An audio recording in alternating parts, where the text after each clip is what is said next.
Washington mornings on the Mall. 105.9 FM. At AM 630.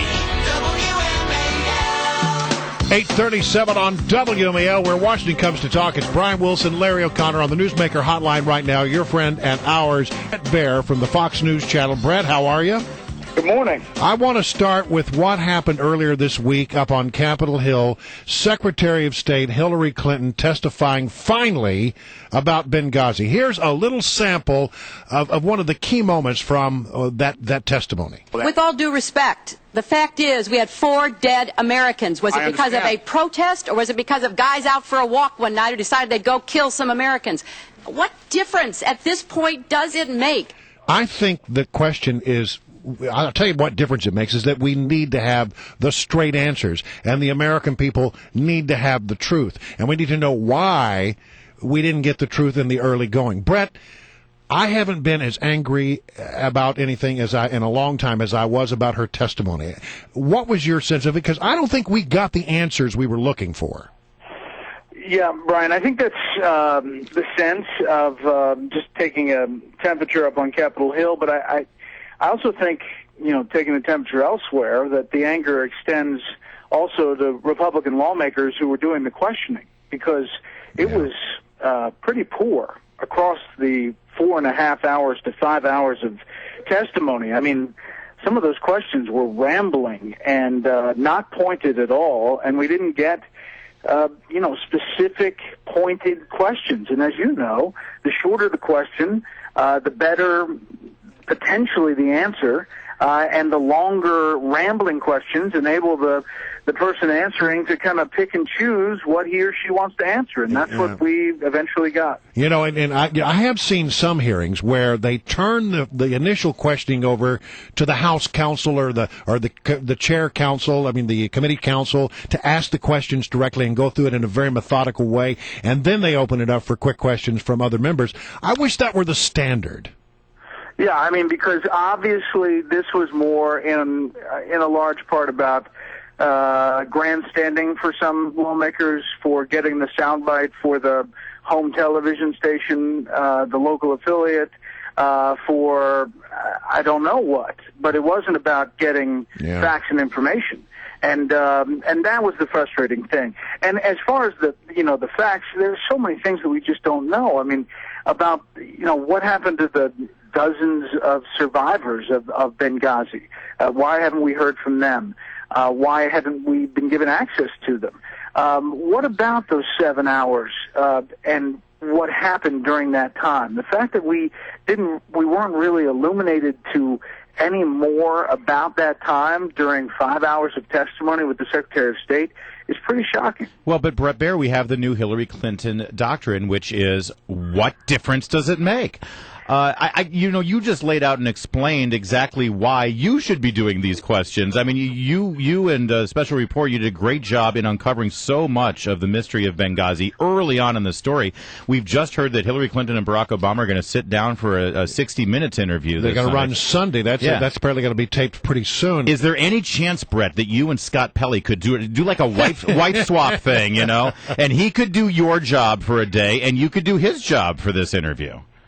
Yeah, that sure, why not? All right, so now Bret's on board. We just got to see if Scott is on board. For a second, we've got multiple stories here in my household. The story of women in combat. My wife has been in combat with my 2-year-old all morning. Background sound. Well, and that was another big. I sort of thought that they raised that one because they looked at what was happening on Capitol Hill and thought, we need something to knock Hillary off the top of the newscast, and then so they. Women in combat, that ought to do it. It seemed to me it sort of smacked of news management. It came out, it was leaked before even Congress was told about it. It was leaked the day of the testimony. So, listen, you can make your own judgments about that, but the official announcement came the day later, but it was leaked and it was the front story on a lot of the broadcast networks the same day she was dead. Yeah, it sure was. And Bret, this begs a question, and we can't get a straight answer on it. Maybe you have.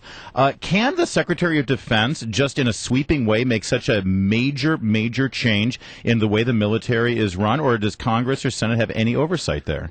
Well, there is oversight, But when the Secretary of Defense and the Chairman of the Joint Chiefs, they can make this move, but Congress can step in and then come back and question the move and call them up to Capitol Hill and start all kinds of hearings. And they do have power over the purse, of course. Sure, and that can cause significant problems, but the initial move can be done strictly by, the executive order of the White House and the Pentagon. Well, and given the way the Republicans have been painted as being at quote-unquote war with women, is there any political guts to go after this thing? I doubt it, but I tell you this, and despite the fact that we talked about it on the panel last night, and it's kind of unanimity that professional broadcaster Bret Baier. Exactly. Yeah, that's early. Say that 3 times. That it was kind of a good idea, is what the panel thought it was, or at least not a bad idea. And but you hear from military folks about concerns about this, and the implementation of it, and that they thought maybe it should be put in over time and a little bit more in the training side, and then get... And I hear a lot about training, but the thing that we both, initially, our reaction was, your commander-in-chief, a woman on the front line, has been taken hostage or into custody as a prisoner of war. Are you, as commander-in-chief, going to react differently now? Because it's a woman that is being held by the enemy. If you're a soldier on the front lines and you're in battle, are you going to react differently because one of the ranks is a woman? And I think those are really valid questions.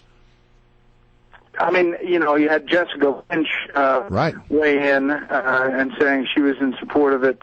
She's, of course, one of the people who was captured early in the Iraq War. Right.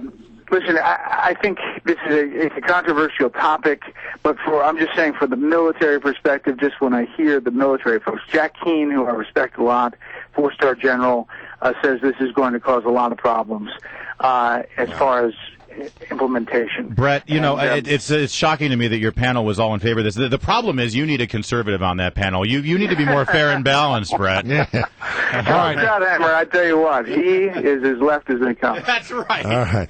Well, listen, thank you, Bret. Great to have you on again. Okay. Talk to you soon. Thank you, Bret.